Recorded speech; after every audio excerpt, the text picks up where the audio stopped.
Did you know every single member of the Virginia General Assembly is given $15,000 each year for a district office? But is that where that money really goes? Tonight, Ryan Nobles tracks the cash. He's at the state capitol with his NBC12 investigation. Ryan?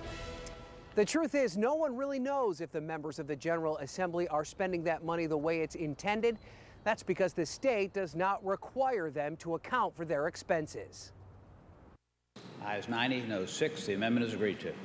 It is a total of just over $2 million, $15,000 deposited in the paycheck of every member of the General Assembly and then taxed as income.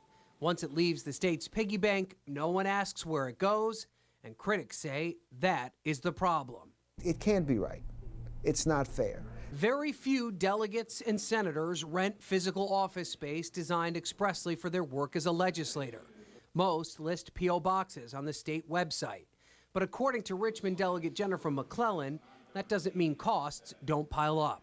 Well, I think total on all expenses that we spend, whether it's for office supplies or different activities that we do, travel to go speaking engagements that are related to being a delegate, all of those type of things would add up probably to more than $15,000. But state law does not require the members to track their expenses and report back.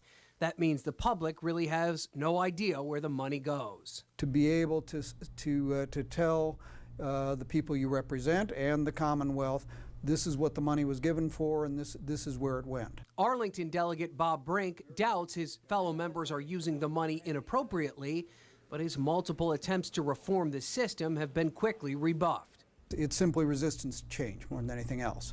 That could be because some legislators need the money for other reasons. The truth is, in my judgment, that legislators today are grossly underpaid.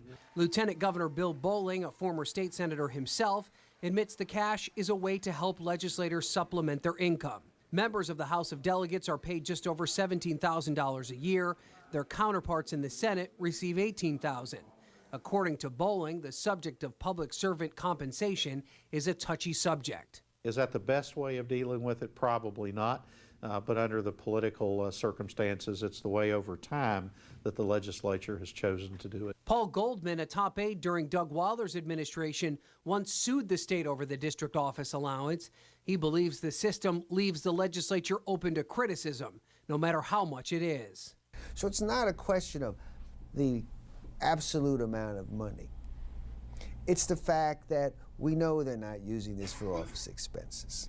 Both Bolling and McClellan said they agree with Bob Brink that the money could be tracked a bit more closely, but McClellan warned that could bring with it some unintended consequences. That would, though, add a level of bureaucracy that we don't currently have, and I don't know which would cost more. An argument Brink doesn't buy. I don't think that there would be any additional layer needed there. In a system Paul Goldman doesn't think will ever change. So anytime a public official, does a wink-wink and forces the public to wink-wink with them, you are eventually setting yourself up for something when you're going to need the public support. And they're going to say, oh, no. And we asked Governor McDonnell's office what they thought about the district office allowance, and they too seem to indicate that reform is necessary. Spokesman Tucker Martin said the governor is a strong supporter of greater transparency in state government. Taxpayers deserve to know how their money's being spent. The district office allowance system is run by the legislative branch, and the governor encourages all efforts to ensure the system is operated in a transparent, appropriate, and fiscally responsible manner. And there's one other interesting note we should point out. The last time the legislature dealt with their salaries, they actually cut them. The last time they dealt with the district office allowance, they bumped it up. At the state capitol, Ryan Nobles, NBC12 News.